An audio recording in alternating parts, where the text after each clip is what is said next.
Hello, hello, hello, hello. This is Aurelia Davis, the Educator's Educator, coming to you on a Monday afternoon in April 2023. We're still feeling the brunt of winter weather in Chicago, but I guess eventually it will go away. Hopefully, it'll go away.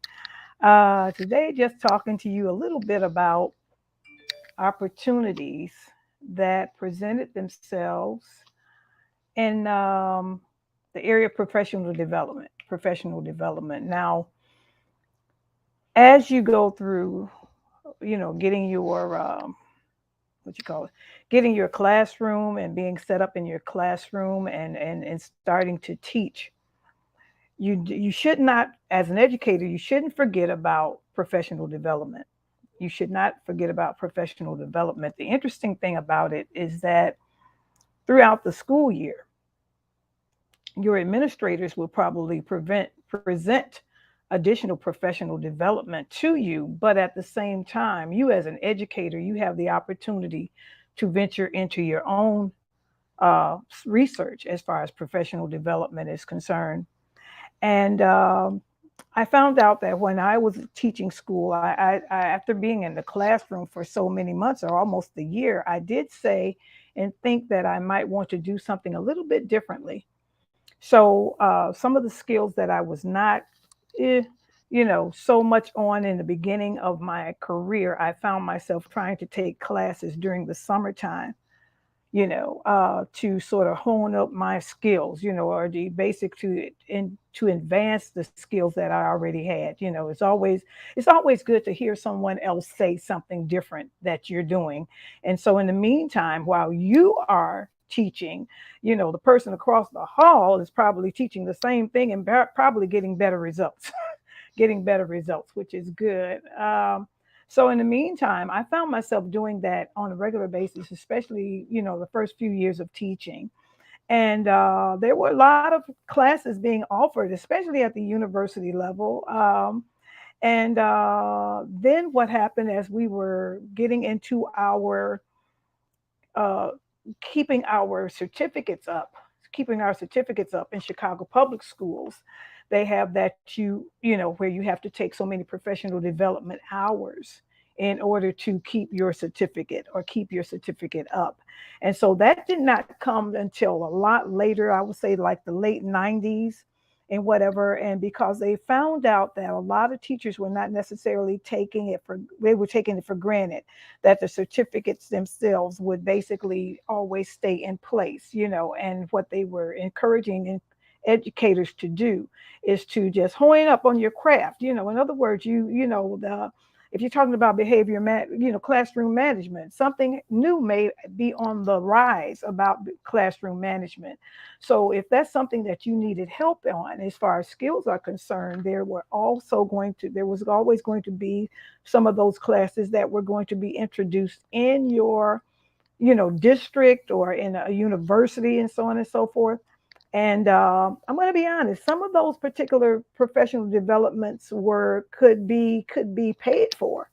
If you tap into your particular district, they could be paid for. But other than that, a lot of them were what they would do. Let me back up. What they would do is they would offer it to you as an educator at a discount price. At a discount price. And then we also found out that if you gathered up enough of a particular group that wanted that particular class, then they would even come out and teach it to you. So you were getting what we call the CDPUs. I think that's what they're still called now. But we were getting credits and we were getting points toward our certificate. And then, of course, always, if you chose to go beyond your bachelor's degree and we had what was called steps and lanes. We had steps and then we had lanes. So you could start in lane one, and if you had a master's degree, you can go over to lane two. And then if you had a master's plus 30 hours, you can go over to lane three, and then so many steps below, which also increased your pay. It increased your pay. It increased your pay.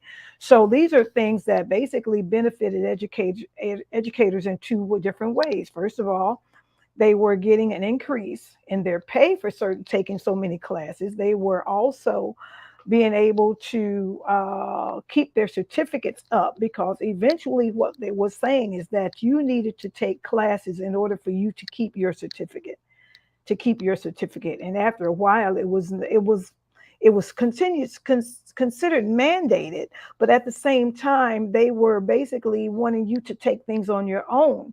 So what they did do, because of the time, the limited time when a educator could not get to professional development classes during the summer, saying for instance they had family obligations or different things like that, they would start to offer professional development throughout the school year. So, for instance, what happened in my building is that we had what was called team meetings. Team meetings. That means particular grade levels would meet every week for about an hour or something like that. It wouldn't necessarily take away from your prep time, but we would meet like about one prep a week and whatever. And so we would get professional development credits for that. And then, of course, always during the time when your administrators would set up things, set up professional development during the school year. Say for instance on a teacher day when children were no longer were not in the building, then you would get professional development for that. So it was always easy to get these professional development classes. But at the same time, you had to be motivated to want to do. And I'm going to be honest, principals had a tendency of looking. They had it sometimes in some areas, it even depended on what your final evaluation looked like as to how much you were able to push yourself to go a little further beyond that bachelor's degree or whatever you were doing. And so I was just sort of looking online, and some of the things that they're offering now is a whole lot different than what we were doing back in the day. But there was always seemed to be a new title for teaching or a new program for teaching. We tapped into whole language. We tapped into all kinds of things. And so what happened is that, if that's something that you wanted to go into, then there were professional development classes for you to take that. And then, of course, if you wanted to branch out of your classroom and go into being like a counselor or being a psychiatrist or being a doing let me see what I'm trying to think. Well, the different areas of counseling, PE, for physical development, those types of things. There are always classes for educators to go into those particular fields, So I'm saying that to say this: you should not be, don't be stagnant and in one spot. Don't be stagnant in one spot. I personally found that being in the classroom was good, but once I accomplished being in the classroom and being good at the classroom, I wanted to see exactly what else I could do as an educator. Our field is so full of different avenues that they'll take you into different spaces of time and different careers as being an educator. We have the most flexible career as an educator, but even taking that and going into being a trainer or a counselor or a social worker, all of those things exist for educators. Unlike a lawyer, you basically practicing law. That's it. But being an educator, you have just so many opportunities. Well, just some of the, I just wanted to go through, I did go on and look up just some of the things that are being refocusing attention, tackling student distractions by gaining their attention. Wow. That's a new one. That's a new one. That's a new one. I'll say that again. There's a class refocusing student attention so that they do not become distracted. That's a class. That's a class. And if that's something that you're having issues with in your classroom, it's probably good that you take that class. What I have been doing in the last year or so, I took it twice. I got a certificate in SEL, so social emotional learning, which is a big thing in the classrooms now. And then think about all of the classroom, the professional development that's going to be on STEM and STEAM. Okay, schools are slowly but surely going into this field. And if you take professional development classes in STEM, science, technology, engineering, and math, if you take professional development classes in STEAM, science, technology, engineering, art, and math, you will be on top of the game. You will be on top of the game because more schools are pushing this and they are looking for educators that have those skills and have been trained or know how to teach STEM or STEAM. Another class, effective function and creating effective learning assessments. Creating effective learning assessments. How do you assess your children? Do you always depend on just the state test in order for them to be graded? Or how can you assess them throughout the class, throughout the school year to make sure that they're on target? Another one, English learners. That's a big field also. Working with English learners. Um, dual language schools are really pushing teachers to be good in Spanish or another language so that you can go into a particular building and teach that second language. My grandson just is will be graduating from eighth grade, and he was in a dual language school. He was in a dual language school. I mean, they were taught not only Spanish, but Japanese, Chinese, Russian, just you French, all of it. All of this was in this elementary school, kindergarten through eighth grade. And they started teaching the languages at the kindergarten level. So even if you want to become take professional development in becoming an ESL teacher or a teacher that teaches a second language, that's a big field that's going to be coming into there.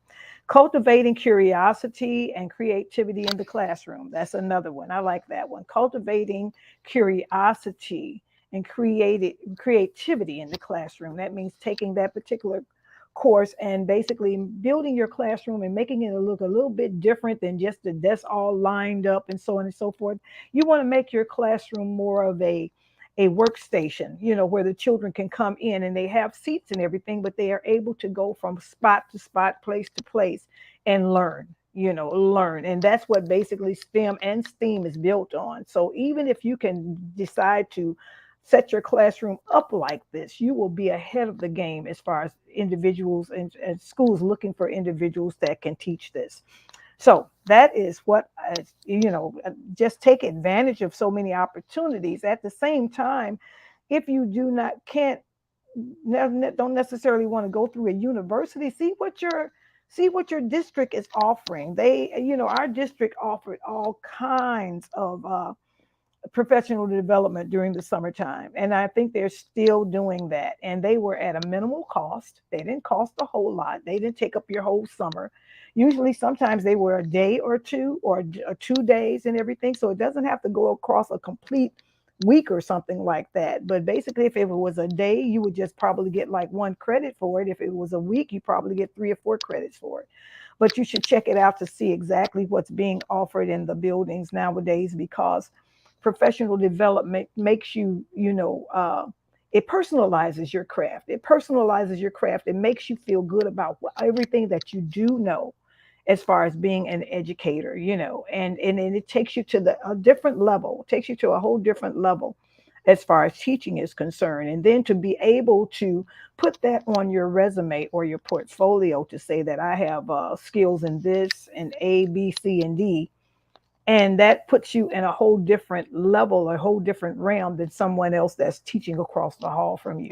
So you want to be able to accomplish those things. You really want to be able to accomplish those things. This is Aurelia Davis, the educator's educator, coming to you one more time with something interesting. Hoping all of you are doing well out there, teachers. You're almost at the finish line. Just keep on going. You're almost at the finish line. You keep on going. Feel free to go over to my website, aureliadavis.com, and see exactly what my offerings are. Got quite a few things on there I think that you might like and love. Okay, still taking pre-orders for the STEM learning cards for preschool and parents. That's for parents and teachers. Parents and teachers, so pick up and pre-order those STEM learning cards so that you can see exactly how to start STEM in preschool. How do you start STEM in preschool? This is Aurelia Davis, Educator's Educator. Go over to aureliadavis.com and see what I have to give you and what I can offer you. And feel good about who you are. Love you. Take care. Keep teaching. Bye bye.